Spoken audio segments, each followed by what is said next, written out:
figured I'd address some issues that I've came across so far with it. For one, this ground cable. I mean, I'll remind you, it's a $500 2-in-1 welder, so I'm still happy with it so far, but yeah, this is one issue I've had with it. The ground cable has wanted to break off a couple times. I had to refasten it. And then lately, the plasma cutter here. Well, first of all, the piece on the inside that spaces this piece, that cracked. It's supposed to be ceramic, but that cracked, so I believe it let air out. What are you doing, Blake? My dog getting into my wrenches. Don't lose my 10mm. I'll have to buy another dog for you that. Anyways, yeah, this thing blew out. The ceramic spacer that holds this piece separates this piece from this piece, I guess, broke. And then air was coming through there, and it basically blasted that whole piece out.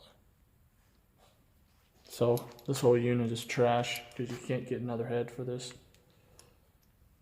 And it also broke this. So I got a whole bunch of, on their store you can get a whole bunch of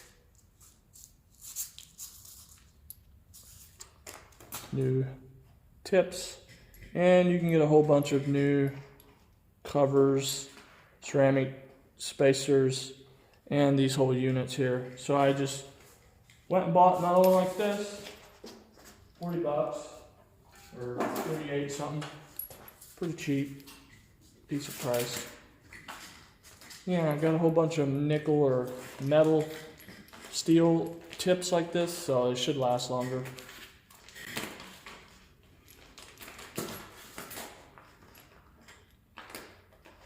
I'm gonna get this installed, and I'm gonna get back to working on my truck. That's an update on what's been going on with my welder. I still like it. It's definitely worth it. I paid for it, and this ground cable is probably the only main issue I've had with it that could be fixed, by the company. And I feel like, well, yeah, that should be fixed by the company. And as far as this goes, I feel like this is partly my fault, just not maintaining it well enough. That it, happened what it did. But got it back fixed, working, and now we are ready to get back to this project. As you can see, I got most of the outside done. Tonight I'm going to continue putting this roof skin back on. There will be a video uploaded soon of that. Gotta put a roof skin into where the panoramic sunroof starts. So yeah, if you like this type of content, follow along, and I will definitely have more projects coming up. I've been thinking about a couple of them kind of similar to this, probably cooler than this even. So yeah, till next time, have a good day.